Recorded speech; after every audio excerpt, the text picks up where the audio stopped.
अधिकारी थकले, पण नोटाचं बंडल संपत नव्हतं. नोटा मोजून मोजून मशीन जळाली. रेडमध्ये ईडीच्या हाती लागलं एक मोठं गबाळ. प्रवर्तन निर्देशालय ईडीच्या सोमवारी एका रेडमध्ये गबाळ हाती लागलं. आलमगीर आलम हे झारखंडमध्ये मंत्री आहेत आणि त्यांच्या सचिवाच्या नोकराकडे प्रचंड पैसा सापडला आहे. ईडीच्या आतापर्यंत रेडमध्ये 35.23 कोटी रुपये बेहिशोबी कॅश, प्लॉट आणि ज्वेलरी जप्त केली आहे. मात्र 32 कोटी रुपये कॅश आहे आणि एका अन्य ठिकाणी 3 कोटी रुपये मिळाले आहे. 500 रुपयांच्या नोटेची इतकी बंडलं मिळाली आहे की अधिकाऱ्यांना मोठा धक्का बसला.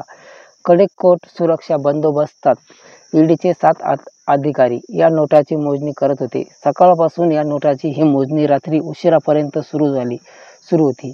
नोटा मोजण्यासाठी 6 मशीन ठेवण्यात आल्या आणि 3 खोल्यामध्ये नोटा मोजणी काम सुरू होतं. यानंतर ईडीने मंत्री आलमगीर आलम यांच्या खाजगी सचिव आणि संजीवलाल नोकर जहांगीर आलम यांनी रात्री उशिरा अटक केली. झारखंडचे ग्रामीण विकास मंत्री आलमगीर आलम यांचे खाजगी सचिव संजीवलाल यांच्या नोकराच्या घरावर सोमवारी सकाळी अचानक ईडीच्या टीमने रेड मारली. त्यावेळी प्रत्येक खोलीत भ्रष्टाचाराचा पैसा सापडला. कपाट तर बेडच्या खाली लपून ठेवलेल्या 500 रुपयांच्या नोटांचे डोंगर सापडला. नोटा इतक्या होत्या की सकाळी सुरू झालेल्या मोजणीचा कार्यक्रम रात्री उशिरापर्यंत मोठ्या मशीन लावून सुरू झाला. तब्बल 13 तास नोटांची मोजणी सुरू होती आणि ईडीच्या अधिकाऱ्यांनी सोमवारी सकाळी 6 वाजता छापा मारला आणि मंगळवारपर्यंत ही छापेमारी सुरू होती. 20 तासापेक्षा अधिक वेळ छापेमारी सुरू होती आणि पंतप्रधान नरेंद्र मोदींनी ही बातमी समजल्यानंतर त्यांनी निवडणूक प्रचार सभेत काँग्रेसवर निशाणा साधला आणि झारखंडमध्ये नोटांचे प्रकार सापडतात अशी यांनी टीका केली.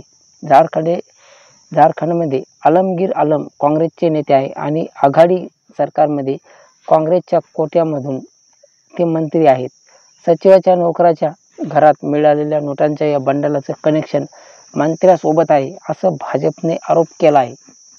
नोटाशिवाय नोकरांच्या घरात ट्रान्सफॉर्मर आणि पोस्टिंगची सुद्धा कागदपत्रे सापडली आहेत. ईडीची टीम 4 बॅग घेऊन सचिवांच्या नोकरांच्या घरातून बाहेर पडली आणि ईडीच्या टीमने पेन ड्राव आणि काही कागदपत्र सोबत नेली. आलमगीर आलम यांच्या काँग्रेसकडून आमदार होण्याची 4थी वेळ आहे आणि पुकुडामधून 2004 आणि 2014 आणि 2019 मध्ये त्यांनी आमदारकी निवडणूक जिंकली.